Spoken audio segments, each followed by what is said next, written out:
The program will be entering its fourth year in October.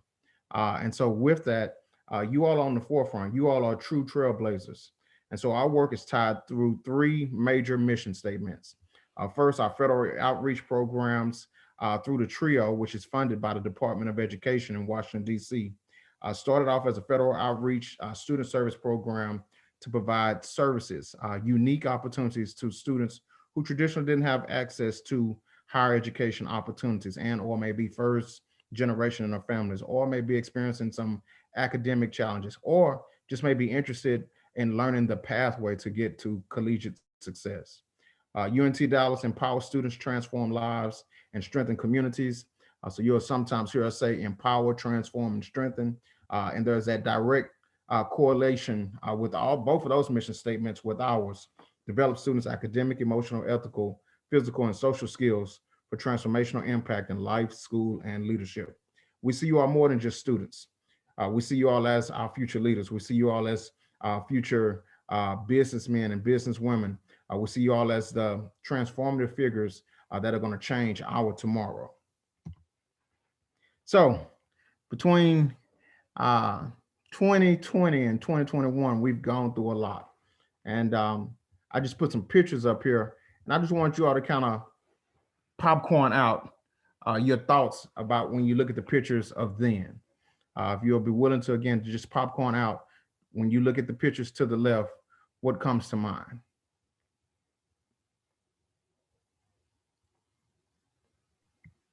I could go.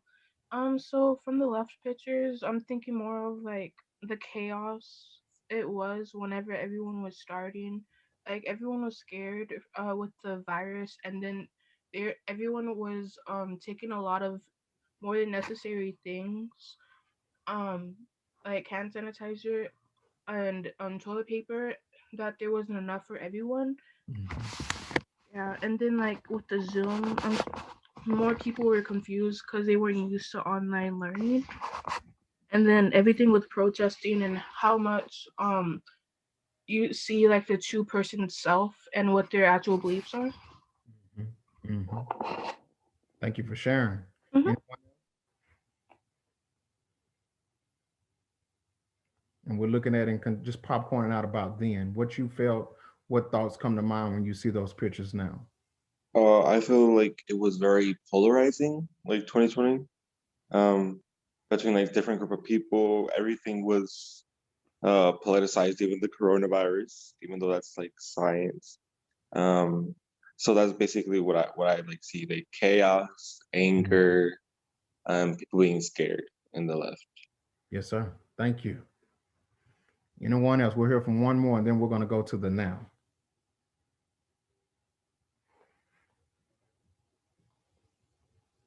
And this could be for some of our team members, when you see the then as adults. So let's let them hear our perspective of when we saw the then and what we were going through with emotions. What did you all feel? I can go. Yes. For me, I think coronavirus, uncertainty, also adaptability, being able to adapt to in different areas of my life in terms of like my job, Mhm. my schoolwork, my family life, um, my social life, especially. Um, I wouldn't say I'm like a social, like a huge social person, but I do like human interaction, and I think that's something that was like immediately just kind of like just stripped away. Mhm. um, Also, social justice issues, people being passionate, uprisings, um, people standing up for each other, leaning on each other. Um, yeah, I think that's what I think about survival. Yes, ma'am. Yes, ma'am. Thank you for sharing. Thank you. And students, the reason I wanted team members, and I want y'all to see that the anxieties, the stresses, the um, fears, and also the hopes that we all experience, we collectively did it. We just did it in a variety of ways. And sometimes I think it's lost upon students and sometimes lost upon adults how the others are feeling and or dealing with those situations. So that's why I will open up that conversation. And now, this is where we are now. Thoughts. And again, we're going to popcorn out your thoughts.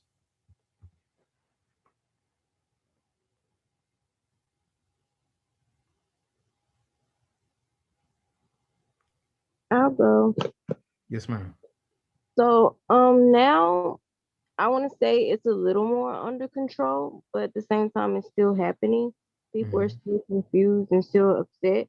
And also with Joe Biden, like those two pictures that's next to each other, they correlate with how the world kind of is seen today with a whole bunch of anger.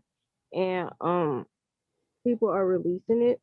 Like Mhm. that's why I say the top pictures, they're under control. Like we're getting the situation of COVID-19 situated. But people are still upset about Joe Biden becoming president because I guess they wanted to see a white man in office who was racist and they wanted, I guess, their voices to be heard by the white man.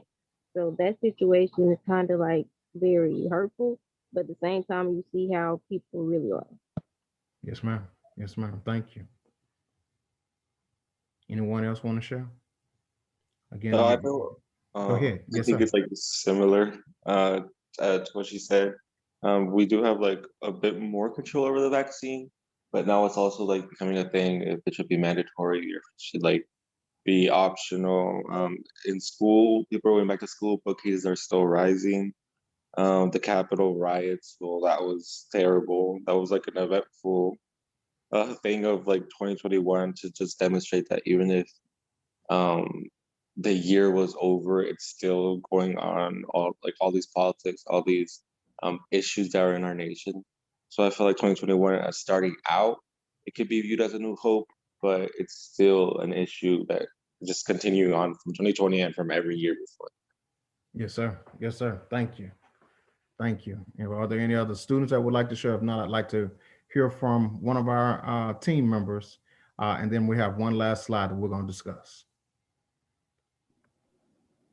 I can share the now, Yes, ma'am. or like the feelings now. I feel that now there is like, I feel like a different type of uncertainty, or like we're transitioning into like we've gotten used to we've gotten used to COVID, but I feel like now it's just like a matter of like how are things gonna work out, right? The vaccine, right, with Biden being president, right?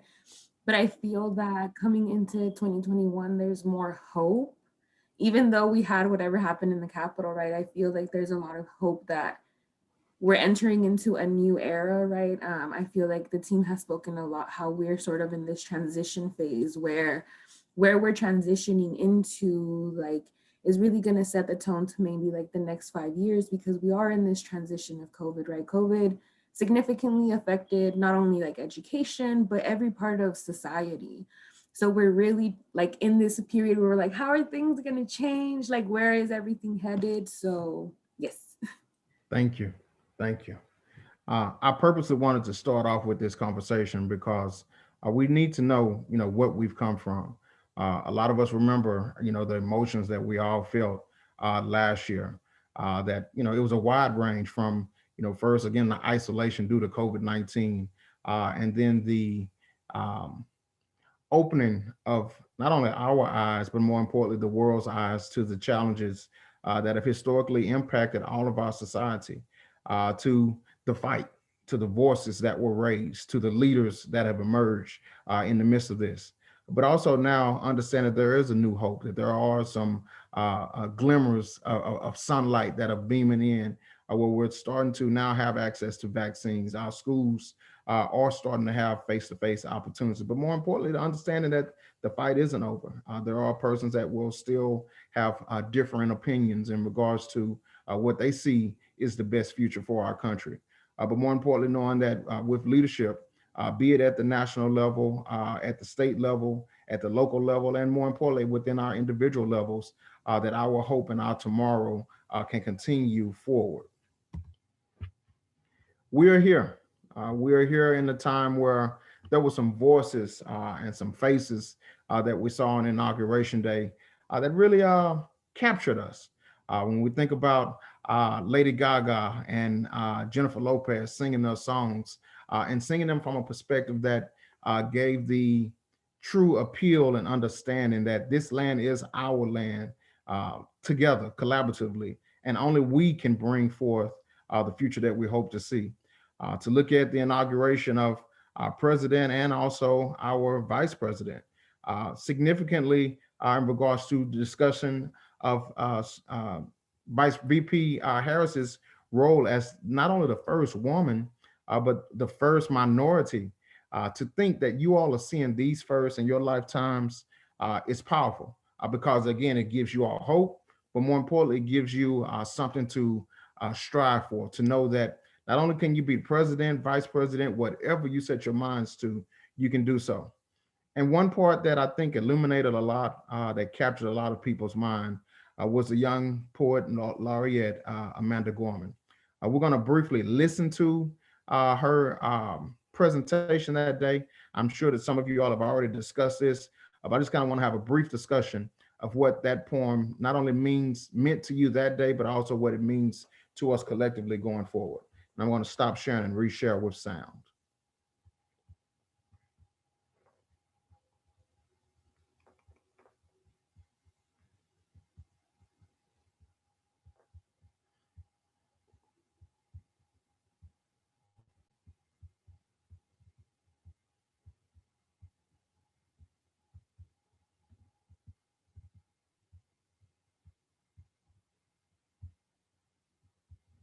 Dr. Biden, Madam Vice President, Mr. Emhoff, Americans, and the world.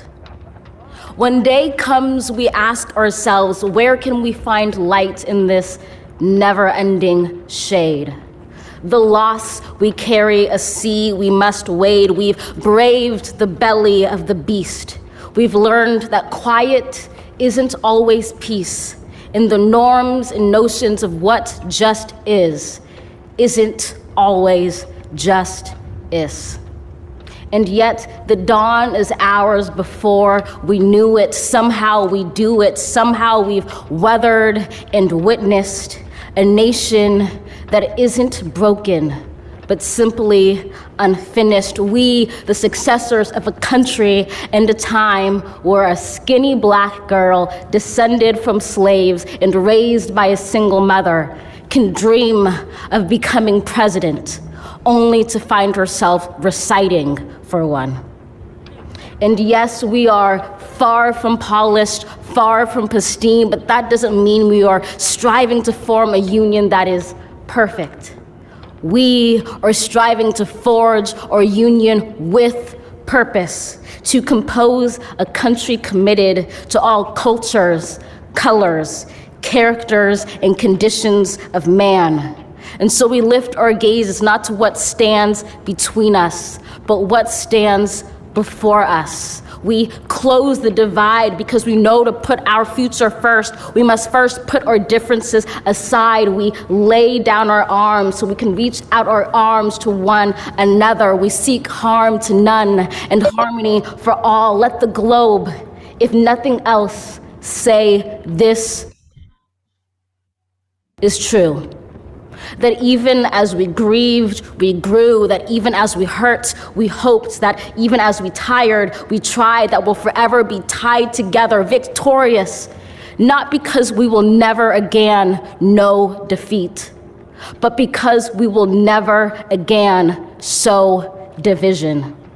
Scripture tells us to envision that everyone shall sit under their own vine and fig tree, and no one shall make them afraid. If we're to live up to our own time, then victory won't lie in the blade, but in all the bridges we've made. That is the promised glade, the hill we climb, if only we dare it, because being American is more than a pride we inherit. It's the past we step into and how we repair it.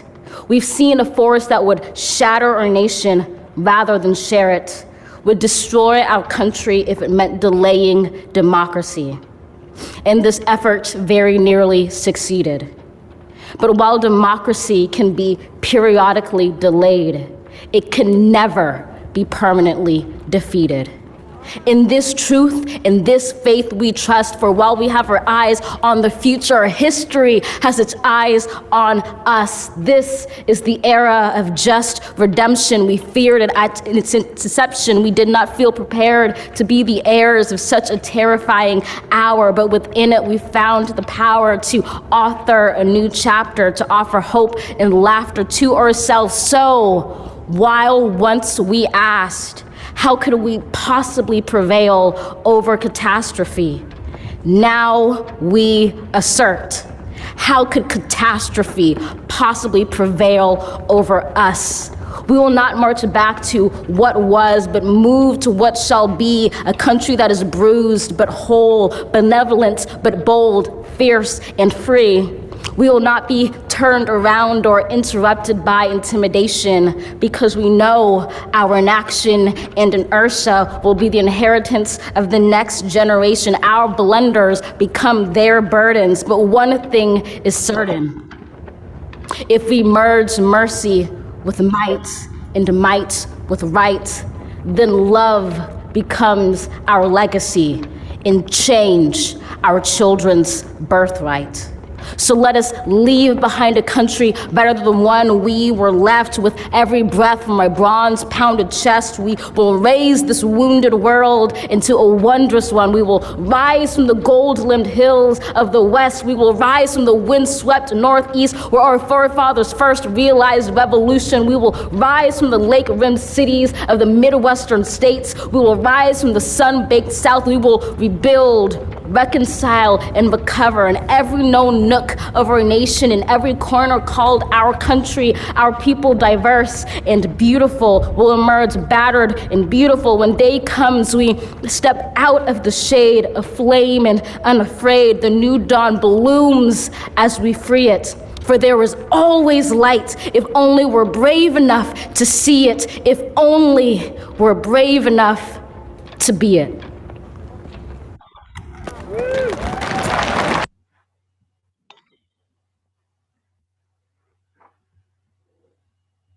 Quick popcorn out, and I'm going to turn it back to the team. Thoughts from the words, what it meant to you, and or what you took from it.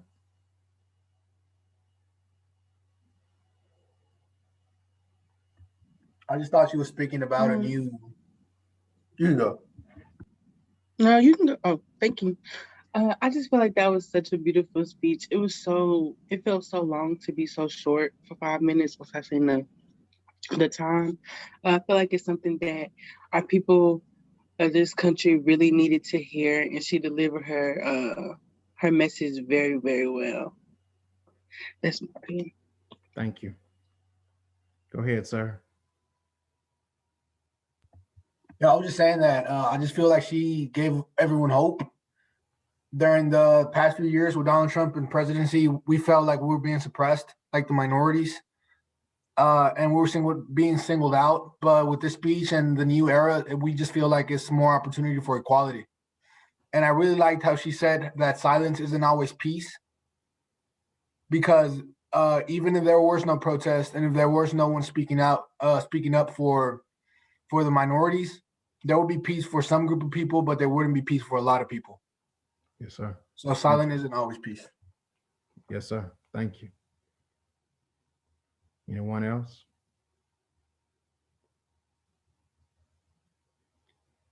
Well, if not, to close out this time, I think it was appropriate that the title of our poem is "The Hill We Climb," because the work, the journey, the persistence that we have to maintain must remain with us. And this is an upward climb that we're headed up to this hill of justice.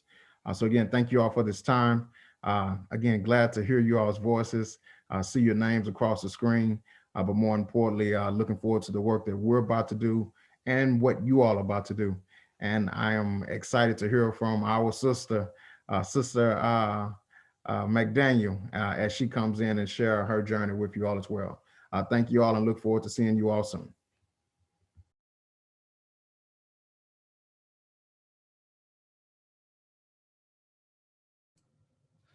Okay, good morning. I will just introduce our guest speaker. She did graduate from Lancaster, so she's representing our Lancaster students.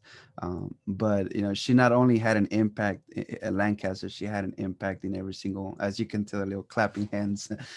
See our students that have been in our program since we originated the program know who Tay Mcdaniel is, and she's one of those individuals that is quiet, observant, and gets the work done.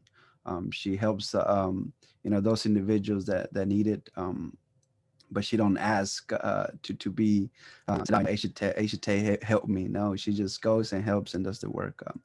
So I'm gonna let her share her journey. Aisha Tay Mcdaniel.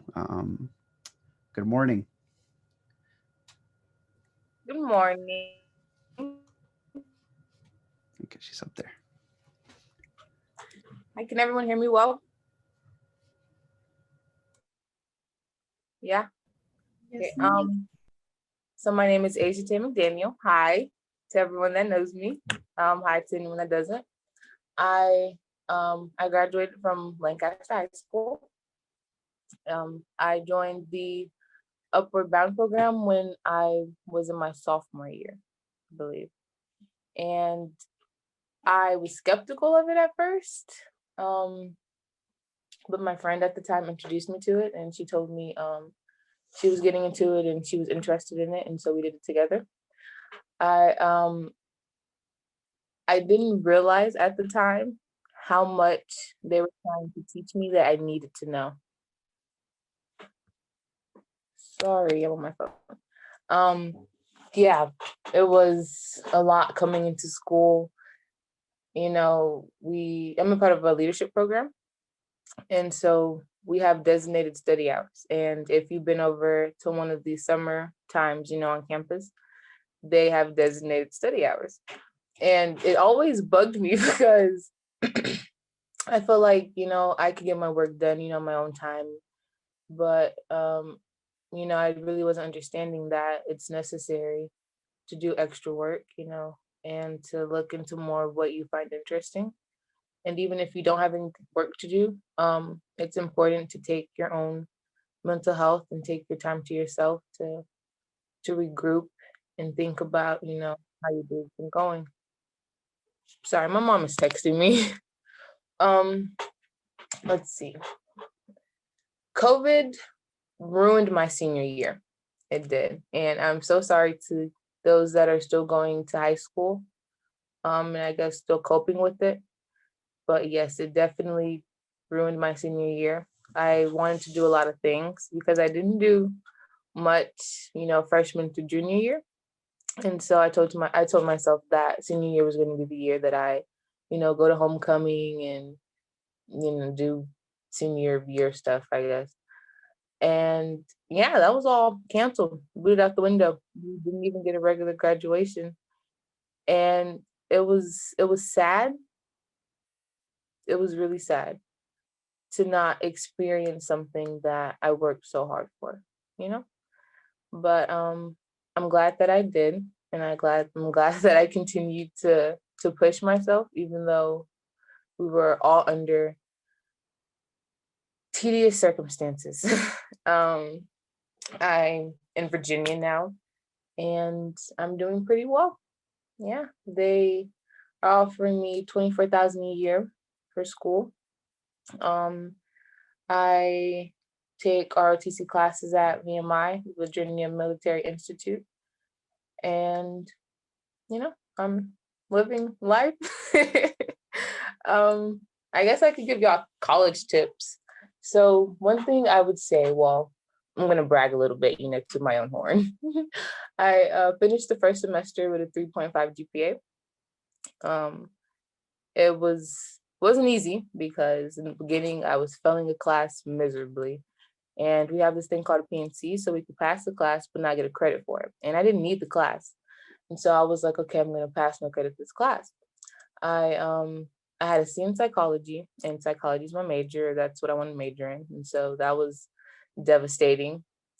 And math just always sucked. So I had General Dirk, that's one of my commandants.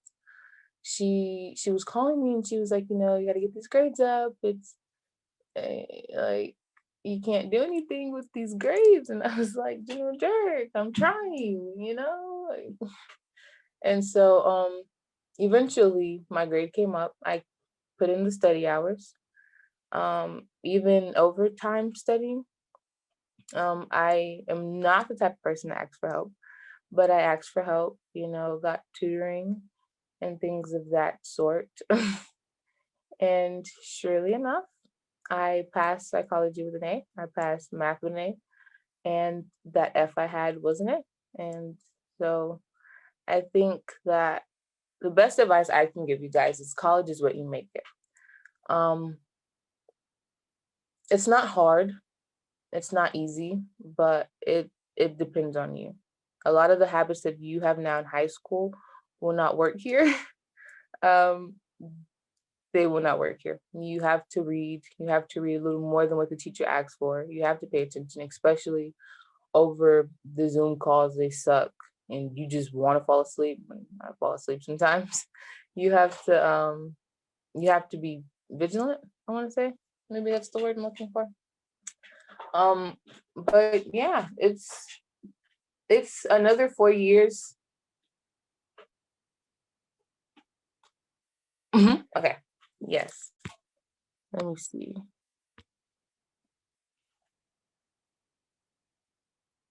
What is your experience like? How do you help you with that? Okay, so getting to college, like, moving in or being accepted. I can talk a little bit about both. UB helped me write my personal statement, which I used to submit. I submitted to a lot of colleges when I applied. They showed me how to apply to colleges. I am a first generation. My parents never done it before. I've never done it. And so they helped me do that. And once I got, to the first application, I started submitting applications everywhere. They helped me with the FAFSA and signing up for scholarships.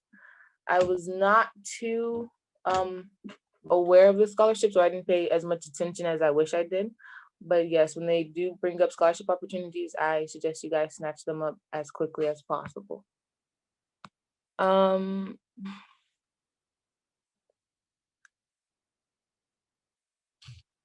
Okay, I'm sorry, I'm weird. I guess, did I answer your question? Because they helped me in ways that I didn't even know I needed help in, with the FAFSA and the applying to schools. I never visited the school that I'm at.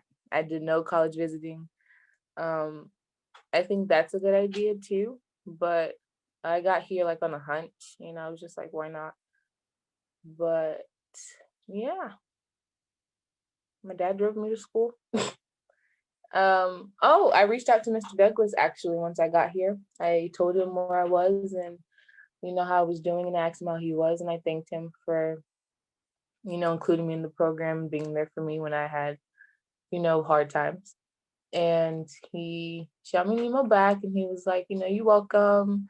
He was like, you're in Virginia. I have a friend in Virginia. And I was like, networking. We pay attention, we were always talking about networking and making connections with people. And I guess that's some more advice that they gave me, because you never know who you'll meet. And so I just walk around campus saying hi to everyone, being joyful, introducing myself. It's easy-ish.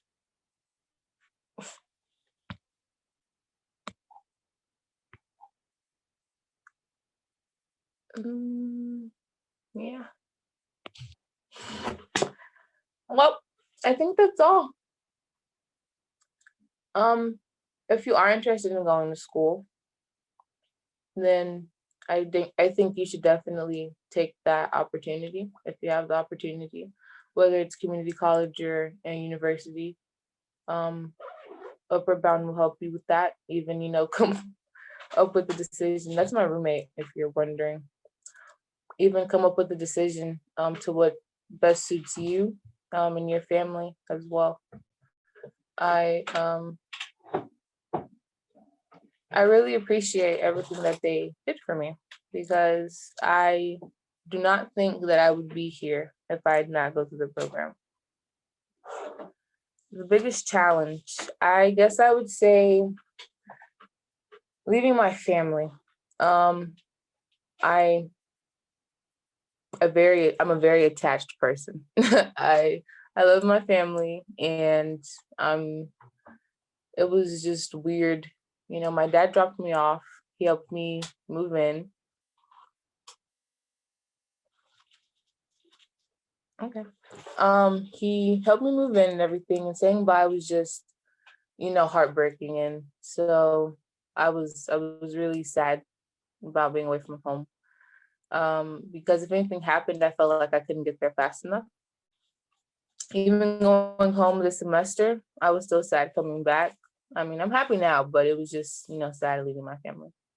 I'm attending now a private school, and so I do not pay out-of-state tuition. I think that so I would have stayed in state for my family, but I believe that any place that you think is fit for you, I think you should go, whether it's in state, out of state. If you cannot pay the in-state tuition or the out-of-state tuition, maybe you can try reaching out to the financial department, see if they have anything to help with that. I just think that it's whatever is best for you, you feel like personally, because if you want to get away from your family, get away. But if you think that it'll be a little bit much, then I think you should stay. But I do suggest, if you want to try out-of-state universities, then look for private institutions. They normally do not charge out-of-state fees.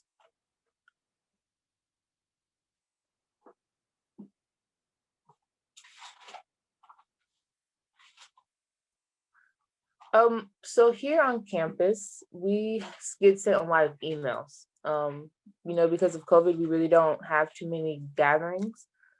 But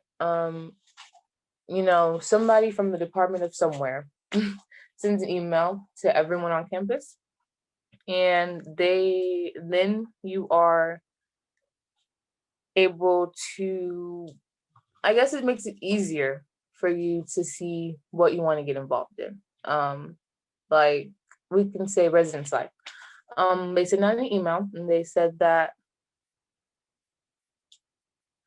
they sent out an email and they were like, who wants to be a resident advisor, yada yada yada. And then people would just, pick up the opportunity.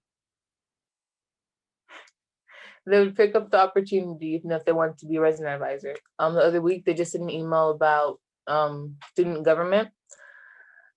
And I guess, it just, you'll pull it, and yeah, it's really weird.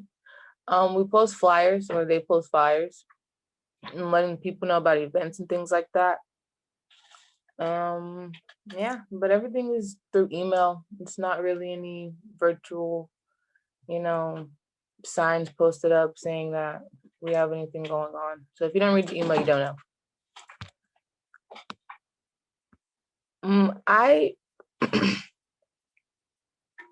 Resources. Okay. Resources are displayed on posters. So if you don't pay attention, you will not know about the resources that are, I guess, offered to you. I cannot tell you how to get in touch with any resources. Here they have buildings on top of buildings. And so you would have to figure out which building you need to get into to know which building you're going to, if that makes any sense.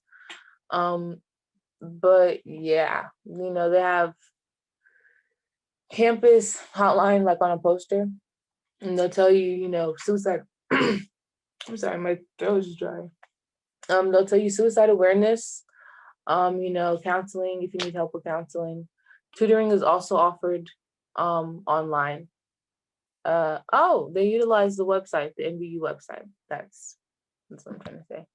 That's where you would find all of your resources here at my school.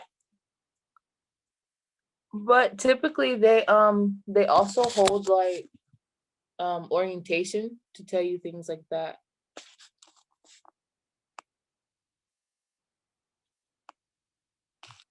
Traveling was not hard.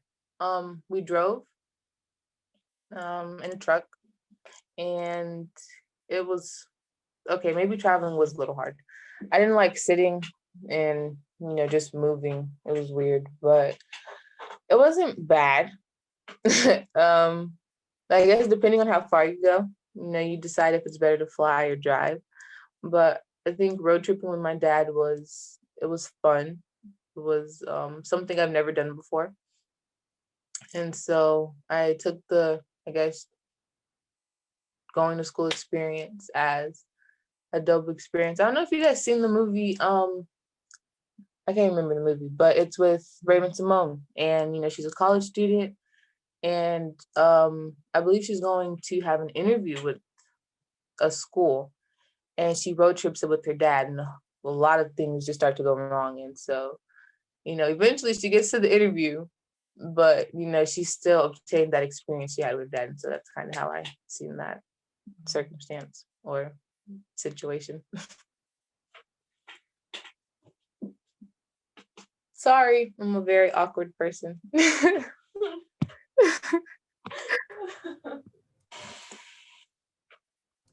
Hi, Mr. Harris.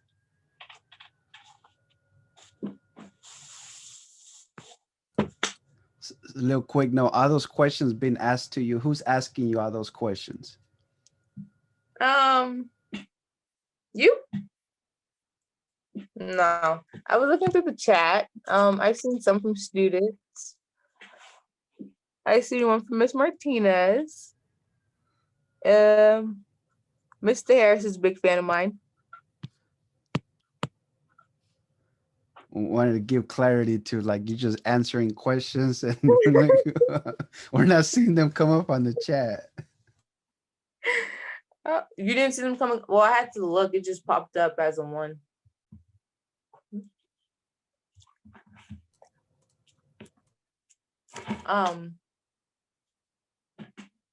So you are at the military institute you mentioned, right?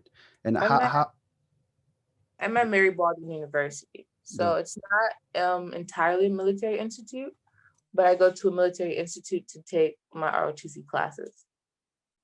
The I guess you could say the leadership program I'm in is kind of military based. Oh yeah, VWO.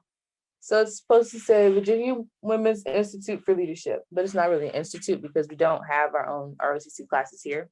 We go to another school to take those ROTC classes. But we wear the uniform and we have the formations and the study hours, the curfew checks, room inspections. Don't go to room now, it's a little messy because it's a Saturday morning, but they really enforce PT, GPA. Bringing back memories, Mr. Douglas, of my time at A&M. How do you cope with juggling all of that, right? Like you have to, learn a lot of, campusology, I don't know, for that military side, as well as, coping with everything that you have going on with the school, and then coping everything with what's going on with you as an individual. How do you manage all three? Manage is a big word, Mr. J. Excuse me. I personally, I utilize my sister-in-laws. I guess those are my program peers. We talk about a lot. And I guess it's about finding a friend. I believe that a friend really helps you get through college, I guess with managing things, because just being able to speak aloud, what you're going through and how long your schedule is and everything you have to do in a day, it relieves you in a way, and it motivates you in a sense to get it together, or to strive towards what you need to accomplish. I write my schedule in front of me, like just my regular class schedule, and then I take sticky notes on what I need to do, like homework wise, for the day or for the week.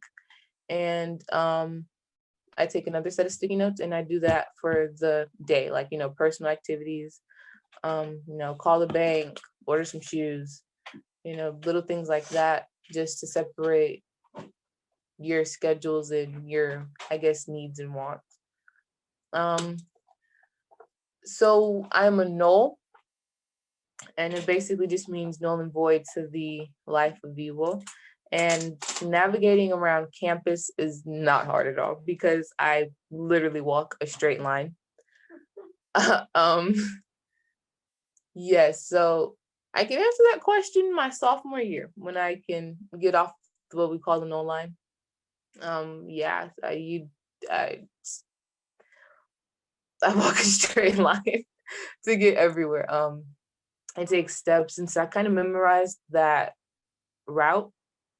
I'm not really too sure what's behind the school or what's like in the middle of the school. I walk around everything, so it's weird. But on my notebook, this is a book I have to carry. It's somewhere in here. They give us a map, and they also offer the map online. So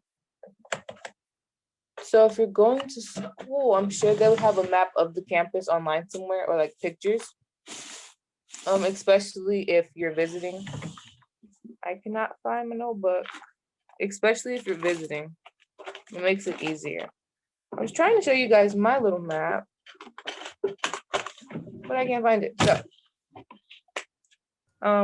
yeah, the school's like on a hill, and I'm sorry, you guys. The school's on a hill, and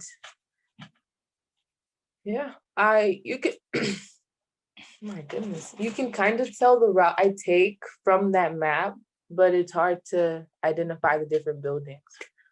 And so I think that's probably what be the hardest thing, is figuring out which building goes to which, building. Which building on the map matches to the building in reality. Okay. I'm gonna ask one last question, then careful now, and then open it up for any students that have questions, so they can go ahead and ask you. How do you see yourself in the next 2 to 5 years? 2 to 5. Okay, so, well, I've actually been thinking a lot about which career path I want to take. I am taking ROTC classes so I could commission into the Army and be a pilot. I want to be a pilot, but I'm majoring in psychology with a minor in criminology, and I want to emphasize my psychology degree with or in child and adolescence. And so, it's kind of 2 different paths I want to take in my life, but 2 years I would be a junior. I would still see myself here. Like now, I still see myself here. Already declared my major. I have my life planned out, what I want to do. If I do decide to join the military, I would like to have a scholarship by then. So that way they could pay for the rest of college, and I could start, making my way towards that military career that I want. 5 years. I would have graduated college, and I would be going to school to earn my graduate's degree in psychology. Maybe I'd be flying a plane. Maybe I'd be doing something else, but I see military reserves, Army reserves. I've also been considering being a teacher. So that's somewhere in that time frame. Yeah. I think that answers your question. Yes, man. If you do become a pilot, don't forget about us. Give us a little ride here and there. But thank you, Ms. McDaniel. I'm gonna go ahead and open the floor for any one of our students to ask you questions. So if any one of you students here, you want to ask her a question, she's full of knowledge and wisdom. Ask away. Ask away. Don't make fun. I'm a little weird, awkward. not a talky person. So we'll have 5 minutes for questions and then we'll close up. Okay, hi. My name is Esther Osinjini and I go to Dallas ISD, but I have a question. If there's one thing that you could do when you're in high school, what would you change? Wow, that's a good question. I would definitely study more. I would study a lot more, and even look into things that interest me in my career. I told you what I want to do, but I never really did any thorough research or written out a plan on how to get there. And so I think that if I was in high school again, I would study, definitely. Inside of school and outside of school, just little things that interest you. I actually got interested in the stock market and, Forex. And so I think that studying or looking into many aspects would help you when you get here. So that way you picked up good study habits and you found a way to make money while you're at school. With executing a plan, my mom was always big on your dream poster or something like that. And so I think writing out what you want to do helps you see it and visualize it. And I believe it makes it easier to accomplish it as well. Yes, vision boards. Did that answer your question, baby? Yes, thank you. Ooh, culture shock. Wow. Yes, actually. Did you pick out your roommate for the school? Okay, so I had the opportunity to pick out my roommate, but I didn't know anyone at the time, and I did not utilize the the Zoom call things that we had to get to know people. And so I was in a triple at first, and then General Jarek decided to move me down here with Kimberly because she did not have a roommate, so her roommate did not show up. You can choose your roommate in college. I mean, if you know someone, you would just send, I'm sorry, we send our information to General Jarek, but I'm sure you would send your information to like Residence Life or, Room and Board or some people like that. Or the RA, if you know the RA, and tell them, you want a room with that person, and then they'll let you, dang, all these notifications, and they'll put you guys in the same room together. I had 2 friends that did that, and so yeah, they knew each other since high school, and they're rooming in college. We got time for one more question. Culture shock, a little bit. It was well, yeah, I've seen a lot of Confederate flags flying around.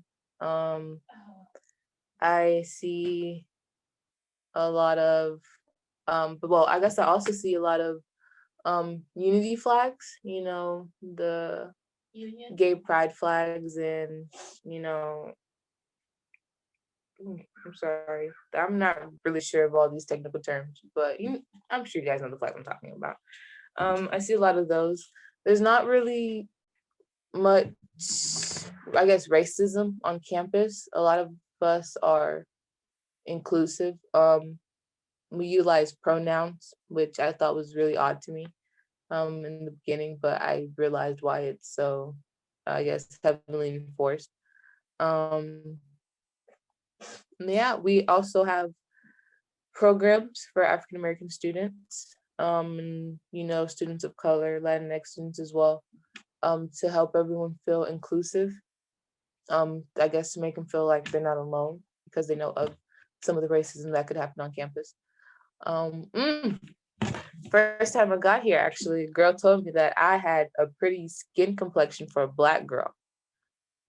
And I said, what? Excuse me? And yeah, She was like, yeah, like it was normal. I was like, ma'am, don't say that to anyone else that you meet. That is not cute. But yeah, it's not really something I deal with, I guess. I kind of just notice it, I observe it, and I guess when I speak up at times, but I leave it alone. Yeah, I guess that's something that should change. Good morning. I know we're about to close out. What keeps you going in the midst of all of that and also being separated from your family? What keeps me going is, well, one, I am first generation. And so I think that keeps me going a lot, just because I kind of am an example for my brother now. Go to school, get a degree in something. I think that my ancestors went through it, a lot worse than I did, or I'm experiencing, and somebody else is going through it, a lot worse than I'm experiencing. And in my personal opinion, racism will be everywhere. I honestly do not really see much of a change anytime soon, just because people are stuck in their own opinions and their own bias. And for society to change as a whole, that would mean everyone changing, Black, white, Asian, Hispanic, everyone would have to drop some type of image that they have of a person that they don't know. And so I guess what keeps me going is that I want a future for myself. And seeing as to how I feel like I won't ever escape racism, then the only way to get my future is to buckle down and, to get with it. Thank you. So proud of you. Thank you for your words. This is why we do what we do. Can I do one thing with you real fast? Trio. Educate, advocate, lead. So proud of you. Keep doing what you're doing and know we're only a phone call away. Thank you, Mr. Contreras.